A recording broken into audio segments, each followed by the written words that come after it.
Mesmo quando eu não posso ver, tua mão está a me sustentar. Nos momentos em que eu chorei, tua graça veio me abraçar. Quando o mundo tentou me parar,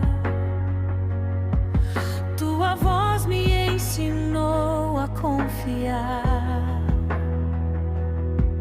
E em silêncio eu pude ouvir teu amor dizendo: estou aqui. Tua fidelidade não falha jamais. Tua presença me traz paz. A bondade de Deus me alcançou, mesmo quando eu não mereci. Seu amor me resgatou e hoje eu vivo só pra ti. A bondade de Deus me envolveu como um rio que não tem fim, e por onde eu for eu vou cantar. Tua bondade me trouxe até aqui. Olá, tudo bem com você? Espero que sim. Hoje quero convidar você para uma mensagem muito especial e, ao mesmo tempo, profundamente confrontadora. Quando o milagre não produz mudança. Vamos conhecer a história de Cafarnaum, Corazim e Betsaida. Cidades que testemunharam grandes manifestações do poder de Jesus, mas que não responderam com arrependimento. Talvez essa mensagem também tenha algo a dizer sobre a nossa própria caminhada com Deus. Será que temos apenas visto os milagres de Deus ou temos permitido que eles transformem o nosso coração? Então, fique comigo até o final. Abra o seu coração, porque essa palavra pode levar você a enxergar de uma maneira diferente tudo aquilo que Deus já tem feito em sua vida. Seja bem-vindo, vamos juntos ouvir a palavra de Deus. O nosso tema, com base em Mateus 11, de 20 a 24, é quando o milagre não produz mudança. Vamos à leitura do texto central. Então Jesus começou a censurar as cidades onde havia realizado a maioria de seus milagres, pois elas não haviam se arrependido. Texto bíblico, Mateus 11, 20. Imagine viver em uma cidade onde Jesus caminhou pelas ruas. Imagine ouvir sua voz ensinando. Imagine ver pessoas doentes sendo restauradas, demônios sendo expulsos, paralíticos andando, cegos enxergando e vidas sendo transformadas. Agora imagine que depois de tudo isso, Jesus olhe para aquela cidade e diga: vocês viram tudo isso e ainda assim não se arrependeram. Essa é a tensão de Mateus 11. Jesus não está falando com pessoas que nunca tiveram oportunidade de conhecê-lo. Ele está falando com pessoas que tiveram a oportunidade privilegiada. Cafarnaum, Corazim e Betsaida estavam no centro da manifestação do ministério de Jesus na Galileia. Mateus afirma que eram cidades nas quais haviam ocorrido a maioria de seus atos poderosos. Os comentaristas Jamieson Fausset Brown entendem essas cidades como uma região especialmente favorecida pela presença, ensino e obras de Cristo. E aqui está a primeira grande verdade da nossa mensagem. O problema não é apenas aquilo que fazemos com aquilo que Deus nos dá. O problema também é aquilo que fazemos com aquilo que Deus nos permite ver. Milagre não é um substituto para relacionamento com Deus. Bênção não é sinônimo de conversão. Experiência espiritual não é necessariamente transformação espiritual. E talvez essa seja uma das perguntas mais importantes que podemos fazer aqui. o que temos visto Deus fazer em nossa vida e o que isso está produzindo em nós. Nosso primeiro ponto é a cidade de Cafarnaum. Quando somos exaltados pela presença de Deus.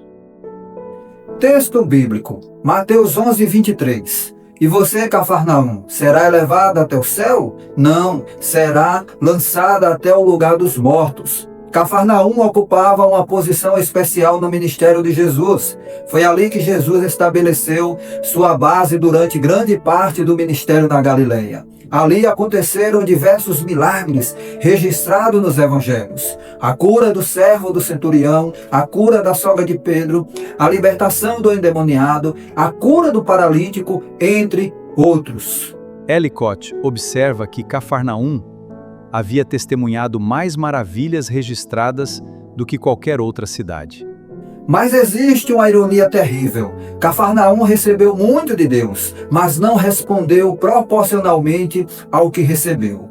Então Jesus diz: será que você será elevada até o céu? Em outras palavras, você foi privilegiada, mas não permita que o privilégio produza orgulho. É importante entendermos que existe uma diferença entre ser visitado por Deus e ser transformado por Deus.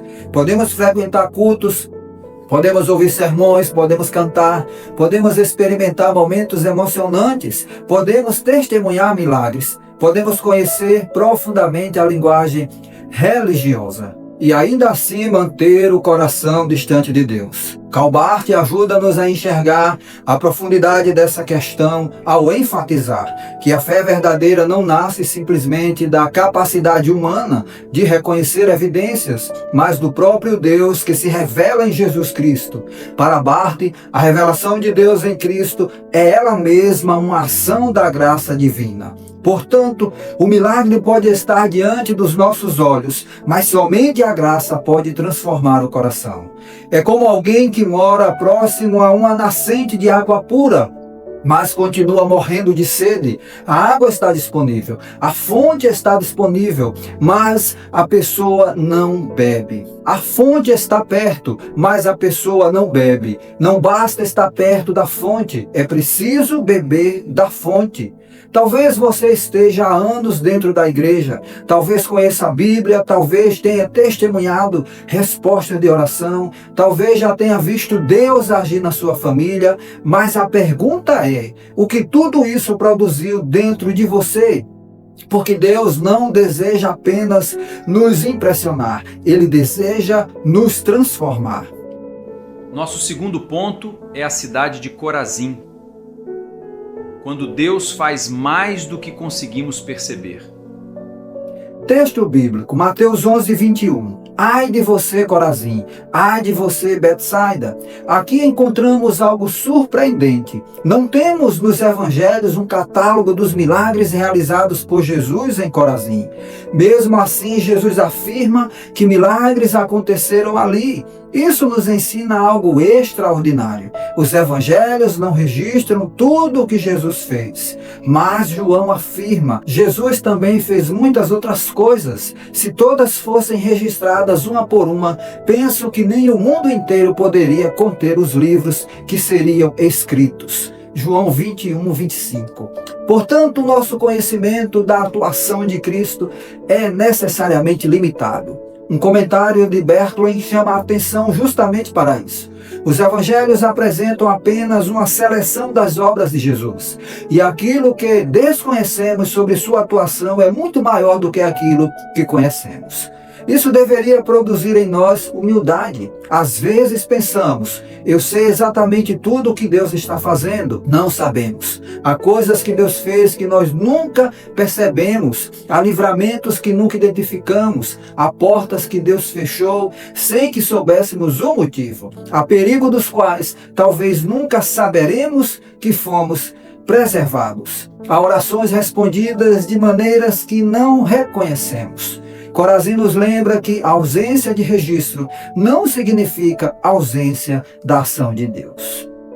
Imagine uma criança viajando no banco de trás de um carro. Ela olha pela janela e vê apenas alguns quilômetros da estrada. O motorista, entretanto, conhece o caminho inteiro. A criança vê uma pequena parte. O motorista vê a trajetória. Assim também acontece conosco. Nós vemos fragmentos, Deus vê a história inteira. Então, pare de medir a fidelidade de Deus somente por aquilo que você consegue enxergar. Talvez Deus esteja trabalhando em áreas que você ainda não consegue perceber. Talvez o silêncio de Deus não seja ausência. Talvez a demora não seja abandono. Talvez uma porta fechada seja proteção. Nem todo milagre será reconhecido como milagre imediatamente. Nossa terceira cidade é Betsaida. Quando testemunhamos o poder, mas não permitimos que ele nos conduza ao arrependimento, Betsaida aparece diversas vezes nos evangelhos. Foi associada aos discípulos Pedro, André e Filipe. E também aparece no contexto da multiplicação dos pães e da cura do cego em Marcos 8, 22 a 26. Mas Jesus coloca Betsaida ao lado de Corazim como exemplo de uma cidade que recebeu extraordinária manifestação de Deus e ainda assim não correspondeu. Aqui está o centro da mensagem. Milagre não é destino, milagre é sinal. Os milagres apontam para alguém e esse alguém é Jesus. Calbart, ao tratar dos milagres, destaca que eles não devem ser separados da pessoa e da obra de Cristo. Em sua leitura, os milagres são expressão da ação de Deus e não simples espetáculos destinados a satisfazer a curiosidade humana. Isso é fundamental, porque podemos procurar, Senhor, faça um milagre, quando talvez Deus esteja dizendo, olhe para Cristo. Podemos buscar a mão de Deus e esquecer o Deus que estende a mão. Podemos querer a bênção sem querer o Senhor da bênção. Podemos querer cura sem querer transformação. Podemos querer provisão sem querer obediência. Imagine alguém recebendo uma carta de amor. A pessoa abre o envelope, olha o papel, admira a caligrafia, guarda o envelope e joga fora a carta sem prestar atenção à mensagem. O problema não estava na carta. O problema estava em não ouvir aquilo que a carta comunicava. Entenda, o milagre é como um sinal apontando para Cristo. Se ficarmos olhando somente para o sinal, perderemos o destino. Então, pergunte a si mesmo: eu estou buscando Jesus ou apenas aquilo que Jesus pode fazer por mim? Se Ele curar, continuarei seguindo. Se Ele não curar, continuarei adorando. Se a porta não abrir, continuarei confiando. Se a resposta demorar, continuarei obedecendo. Essa é uma fé mais profunda.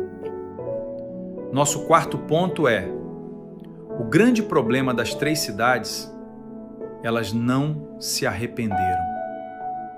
Mateus deixa absolutamente claro o motivo da censura. Porque elas não haviam se arrependido. Mateus 11:20. Observe, Jesus não diz, por que não viram milagres? Elas viram. Não diz, por que não ouviram? Elas ouviram. O problema foi, não se arrependeram. Arrependimento não é simplesmente sentir culpa. Arrependimento é mudança de direção, de estilo de vida. É metanoia, é reconhecer. Eu estava indo para um lado, mas encontrei Cristo e agora preciso voltar-me para Deus. Matthew Henry observa que a responsabilidade dessas cidades estava relacionada ao privilégio extraordinário que receberam. Elas tiveram uma exposição em comum às obras e ao ensino de Cristo, e por isso sua falta de resposta agravava sua culpa. Jesus chega a comparar Cafarnaum com Sodoma e Corazim e Betsaida com Tiro e Sidom. Isso é assustador, porque significa que quanto maior a luz recebida, maior a responsabilidade diante da luz. Imagine duas pessoas caminhando à noite. Uma está em uma estrada completamente escura. A outra recebeu uma lanterna poderosa. Se ambas continuam caminhando para o precipício, a segunda possui uma responsabilidade maior. Ela recebeu luz. O problema não foi falta de luz, foi escolher não seguir a luz. Hoje também recebemos luz. Temos Bíblia, acesso ao Evangelho, pregação, testemunhos, a história de Cristo, a cruz e a ressurreição. A pergunta não é quanto conhecimento bíblico eu tenho, a pergunta é quanto do que conheço está transformando minha vida. Nosso quinto ponto é o milagre maior, uma vida transformada. Aqui podemos chegar ao coração teológico da mensagem. Talvez o maior milagre não seja um paralítico andar, não seja um cego enxergar, não seja um enfermo ser curado. O maior milagre pode ser um coração morto para Deus, tornar-se vivo para Deus. Karl Barth coloca a questão da fé em uma perspectiva profundamente teológica. Para ele, a própria possibilidade de crer é obra da graça de Deus. A fé não é simplesmente uma conclusão intelectual diante de evidências. Ela acontece porque Deus se revela e torna possível a resposta humana. Isso muda nossa compreensão, porque podemos dizer: Senhor, eu quero mais do que um milagre, eu quero transformação. Cafarnaum, Corazim e Betsaida nos deixam uma advertência que atravessa os séculos. Elas viram, elas ouviram, elas receberam, elas foram visitadas, mas não se arrependeram. E essa é a grande pergunta que fica para nós. O que estamos fazendo com aquilo que Deus já nos mostrou? Talvez você esteja esperando outro milagre, mas talvez Deus esteja esperando outra coisa. Arrependimento. Talvez você esteja pedindo: Senhor, muda a minha situação. E Deus esteja dizendo: primeiro deixe-me mudar você. Talvez você esteja pedindo: Senhor, abra uma porta. E Deus esteja dizendo: primeiro abra o seu coração. O Evangelho não nos chama simplesmente para admirar Jesus. Ele nos chama para seguir Jesus. Não basta morar em Cafarnaum, não basta passar por Betsaida, não basta conhecer a história de Corazim, não basta ter visto milagres. É preciso responder a Cristo. Diante do que o Senhor falou ao nosso coração, através da ministração da sua palavra, convido você a orar juntos ao Senhor. Feche seus olhos. Senhor, nosso Deus e nosso Pai, nós nos colocamos diante da Tua presença, reconhecendo que muitas vezes temos visto a Tua mão, mas não temos permitido que a Tua mão transforme o nosso coração. Perdoa-nos quando buscamos mais os Teus milagres do que a Tua presença. Perdoa-nos quando queremos as Tuas bênçãos, mas resistimos à Tua vontade. Perdoa-nos quando ouvimos a Tua palavra, mas não permitimos que ela nos confronte. Senhor, dá-nos um coração sensível, que aquilo que vemos produza fé, que aquilo que ouvimos produza obediência, que aquilo que recebemos produza gratidão, e que cada manifestação da Tua graça nos conduza para mais perto de Jesus. Não queremos apenas testemunhar milagres, queremos experimentar o milagre da transformação. Muda, Senhor, o nosso coração, conduze-nos ao arrependimento, restaura a nossa comunhão contigo e faz de nossa vida um testemunho vivo do Evangelho. Assim, nós oramos em nome de Jesus. Amém. A história dessas 3 cidades nos ensina algo que precisamos levar para a vida. Não é a quantidade de milagres que determina a profundidade da fé. É a resposta do coração à revelação de Deus. Cafarnaum nos ensina que privilégio espiritual não pode produzir orgulho. Corazim nos ensina que não conhecemos tudo aquilo que Deus está fazendo. Betsaida nos ensina que os sinais devem nos conduzir a Cristo e não simplesmente à busca de experiências. E as 3 juntas nos fazem uma pergunta: depois de tudo que Deus já fez por nós, como você está respondendo a Ele? Porque talvez o próximo grande milagre que Deus deseja realizar não seja ao seu redor, talvez seja dentro de você. E esse é o milagre que muda não apenas uma circunstância, mas uma vida inteira. Eu sou o pastor Varley Santos e o objetivo deste canal é anunciar o Evangelho de Jesus Cristo, a Palavra de Deus. Que Deus abençoe você, sua família e sua caminhada. E até a nossa próxima oportunidade.